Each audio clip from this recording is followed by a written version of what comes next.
Welcome back my dear viewers to the another video of mission commerce. तो आज का हमारा टॉपिक ऑफ डिस्कशन है जिसका नाम है नॉन टैक्स रेवेन्यू। ये टॉपिक बहुत ही आसान और आपके एग्जाम में ऑब्जेक्टिव और एमसीक्यू बेस्ड क्वेश्चन पूछ सकता है। तो आइए शुरू करते हैं।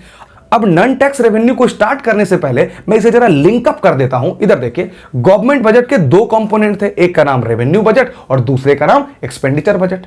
रेवेन्यू बजट मतलब सरकार के हर वो सोर्स जहां से पैसे आते हों और सरकार के हर वो सोर्स जहां पे पैसे जाते हों, वो हो गया एक्सपेंडिचर बजट। इसके भी दो कंपोनेंट थे, रेवेन्यू एंड कैपिटल रिसीट, और इसके भी दो थे, रेवेन्यू और कैपिटल एक्सपेंडिचर। यहां तक तो हमने पिछले वीडियोस में, जिसका नाम है वीडियो नंबर 3 में, हमने ये सारा कुछ डिस्कस किया है और इन सब का लिंक आपको डिस्क्रिप्शन में मिल जाएगा। और आगे चलिए, अब देखिए, रेवेन्यू रिसीट के दो सोर्सेस हैं जहां से रेवेन्यू रिसीट मिलता है सरकार को। अब वो दोनों सोर्सेस क्या हैं? एक का नाम है टैक्स रेवेन्यू और दूसरे का नाम है नॉन टैक्स रेवेन्यू। अब टैक्स रेवेन्यू क्या होता है, डायरेक्ट टैक्स क्या होता है, इनडायरेक्ट टैक्स क्या होता है, इन सब का भी आपको कंप्लीट नॉलेज मिल जाएगा, जिसका नाम है वीडियो नंबर 5, और ये भी डिस्क्रिप्शन बॉक्स में है। तो आज का हमारा टॉपिक ऑफ डिस्कशन यहां से शुरू होता है, जिसका नाम है non tax revenue. Sir, non tax revenue क्या होता है? आइए जरा यहां देखिए। Revenue receipt of the government, सरकार के वो रेवेन्यू रिसीट। क्या आपको याद है रेवेन्यू रिसीट मतलब क्या होता है? मैं एक छोटा सा रिकैप कर देता हूं, डिटेल डिस्कशन तो आपको वीडियो नंबर 3 में मिल ही जाएगा। सुनिए, रेवेन्यू रिसीट मतलब सरकार की हर वो इनकम की सोर्सेस जो कि रेवेन्यू नेचर की हो, और उस रिसीट से सरकार का ना ही कोई लायबिलिटी बढ़ता हो और ना ही कोई एसेट घटता हो, उसे हम क्या बोलते थे? Revenue receipt. ओके, तो आइए शुरू करते हैं। Revenue receipt of the government from all other sources. Revenue receipt of government from all other sources का मतलब यह हो गया कि सरकार के पास जो भी रेगुलर नेचर की इनकम की जो सोर्स है, उन सब को आप जोड़ लीजिए, अदर देन टैक्स रिसीट।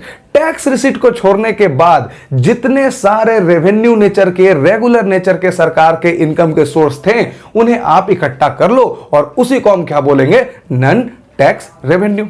मेरी बातों को आप समझिए जरा और क्लियरिटी के साथ।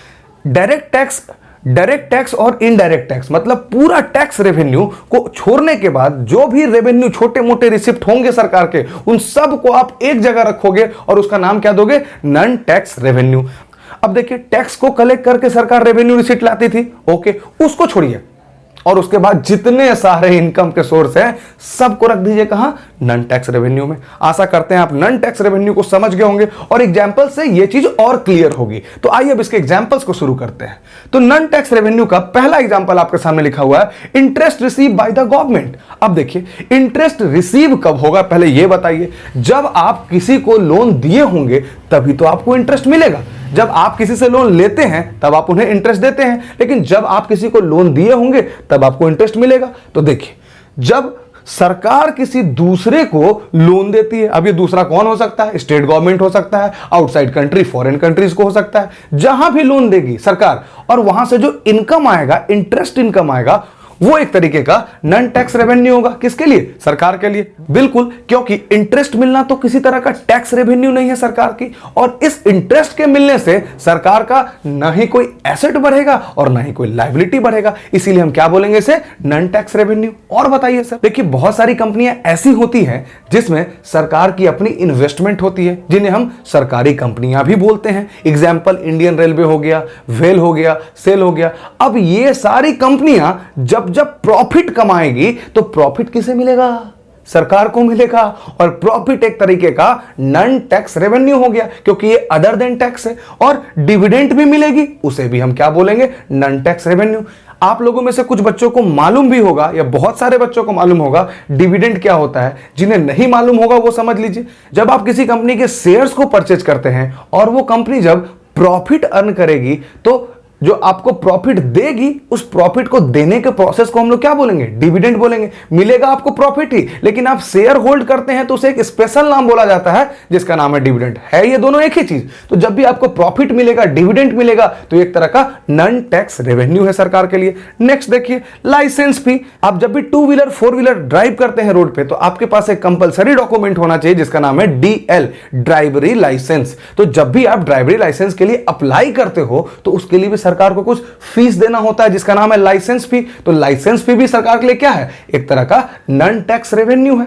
और एग्जाम्पल दीजिए सर। और देखिए, आपने देखा होगा गुड्स एंड कैरेज व्हीकल्स या फिर कंटेनर बोल लो, जो लंबे लंबे ट्रक होते हैं जो कि एक स्टेट से दूसरे स्टेट घुमा करते हैं गुड्स को लेने आने जाने में, उन्हें भी नेशनल परमिट लेना होता है कि पूरे देश में वो कहीं भी घूम सकते हैं, गुड्स को ले जा सकते हैं, ले आ सकते हैं। इसके लिए भी लाइसेंस चाहिए होता है। तो लाइसेंस करने के लिए अप्लाई करेंगे तो आपको कुछ फीस देना होता है। वो फीस आपके लिए खर्चा है, लेकिन सरकार के लिए तो वो एक इनकम है। और किस तरह का इनकम है? रेवेन्यू रिसीट है सर। और रेवेन्यू रिसीट में भी कौन सा? नॉन टैक्स रेवेन्यू है। आगे देखिए, तो नेक्स्ट एग्जांपल है, जरा ध्यान से पढ़िए, ESHEATS। यहां पे आप बच्चों ई को साइलेंट रख के पढ़ेंगे तो इसे हम बोलेंगे एस्टेट। सर एस्टेट क्या होता है? एस्टेट जब किसी इंडिविजुअल की डेथ होती है और उसके पीछे कोई भी लीगल हायर या फिर नॉमिनी नहीं है जो कि उसके प्रॉपर्टी को टेक ओवर कर सके, तो ऐसे केस में सरकार आगे आती है और बोलती है ये सारा प्रॉपर्टी अब मेरा होगा, क्योंकि उसको प्रॉपर्टी के लिए, क्योंकि उस इंडिविजुअल जिनका डेथ हो गया उसका कोई लीगल हायर है ही नहीं, तो ये प्रॉपर्टी जाए तो किसके पास? तो ये जाएगा सरकार के पास। तो ऐसे प्रॉपर्टी को, ऐसे इनकम को हम लोग क्या बोलते हैं? एस्टेट बोलते हैं। अब देखिए जरा इसे हम पढ़ के सुनाते हैं। Claim of government on the property who die without, देखिए क्या लिखा हुआ है, लिविंग नॉमिनी, बिना नॉमिनी को बनाए हुए कोई इंडिविजुअल, कोई इंसान अगर डेथ हो जाता है तो उनके सारे प्रॉपर्टी पे हक किसका है? सरकार का है। और इस तरीके के इनकम को हम लोग क्या बोलेंगे? नॉन टैक्स रेवेन्यू बोलेंगे। नेक्स्ट एग्जांपल देखिए, gift and grant receive by the government. जब भी कोई सरकार गिफ्ट मिलता है उसे फॉरेन कंट्री से या फिर स्टेट गवर्नमेंट से, या फिर कोई डोनेशन मिलता है, ग्रांट मिलता है, तो वो भी सारे इनकम क्या होंगे? रेगुलर नेचर के होंगे और उसे हम नॉन टैक्स रेवेन्यू बोलेंगे। सर ये गिफ्ट कब मिलता है? कभी भी मिल सकता है। सपोज आपके देश में इलेक्शन हो रहा है तो उसके लिए भी आपको डोनेशन गिफ्ट मिल सकता है। सपोज आपके देश में इकोनॉमिक क्राइसिस आ गया, कोई नेचुरल क्लैमिटीज आ गया, तो सबको रिहेबिटेट करने के लिए दूसरे देश से आपके पास डोनेशन आएगा, दूसरे देश से आपके पास गिफ्ट आएगा, डोनेशन आएगा, तो इसे हम क्या बोलेंगे? एक तरह का ये नॉन टैक्स रेवेन्यू है, कोई टैक्स तो है नहीं बच्चों। नेक्स्ट देखिए, फाइन एंड पेनाल्टीज। अब हम लोग अक्सर रोड पे दौरा करते हैं बिना हेलमेट के और बिना डॉक्यूमेंट के, तो उस समय जो हमें चालान देना पड़ता है पुलिस को, वो क्या हो गया? एक तरह का फीस और पेनाल्टी हो गया। जब भी आप लॉ एंड रेगुलेशन को ब्रेक करते हैं और उसके बाद आप पे जो फीस या फिर पेनाल्टीज लगती हैं, वो भी तो एक तरह का सोर्स है इनकम के लिए। नहीं सर मेरे पॉकेट से जाता है, अरे आपके पॉकेट से पेनाल्टी जाता है लेकिन किसी के पॉकेट में तो आता है, उसे हम सरकार बोलते हैं। तो सरकार के पास जितने भी इस तरह की फाइन पेनाल्टी वाली इनकम होती है, वो एक तरीके का नॉन टैक्स रेवेन्यू का सोर्स है सरकार के लिए, कोई टैक्स तो है नहीं बच्चों।